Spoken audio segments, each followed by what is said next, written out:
রান্না তো অনেক আগেই হয়ে গেছে। তা আজকে কি কি রান্না হলো? রবিবার, তার উপর আবার তা কি কি রান্না হলো? হ্যাঁ, রবিবার তো। ভাত ভাত করেছি। হ্যাঁ, এরপরে তোমার ডাল চালতা দিয়ে, চালতা দিয়ে। মুসুরির ডাল। আচ্ছা, চালতা দিয়ে মুসুরি ডাল। হ্যাঁ, আর দুধমান কচু পাতা বাটা।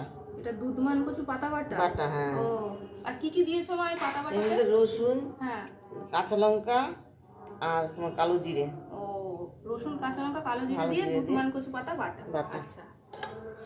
এটা হচ্ছে তোমার মোচা। মোচা। মোচা এই মুসুরির ডালের বড়া দিয়ে করেছি আজকে। ও, মুসুরির ডালের বড়া দিয়ে মানে মোচা করেছো, মানে আলু দাওনি? আলু দিইনি। বড়া দিয়ে। আচ্ছা। এটা হচ্ছে তোমার চিংড়ি মাছ দিয়ে লতি। চিংড়ি মাছ দিয়ে কচুর লতি। কচুর লতি। আচ্ছা, দারুণ টেস্টি হয় খেতে। আর এটা তোমার আজকে মাছ, বোয়াল মাছ। বোয়াল মাছ হয়েছে? ও, বোয়াল মাছের ঝোল মানে আলু দিয়ে কাঁকরোল দিয়ে? হ্যাঁ হ্যাঁ। আচ্ছা। তো বন্ধুরা, তোমরা দেখতেই পেলে আজকে আমাদের রবিবারের দুপুরের মেনু কি কি হয়েছে। আর দেখা হচ্ছে পরের ভিডিওতে। ততক্ষণ তোমরা ভালো থাকো, সুস্থ থাকো, আর নিয়ে আসবো আর একটা নতুন ব্লগ নিয়ে। টাটা।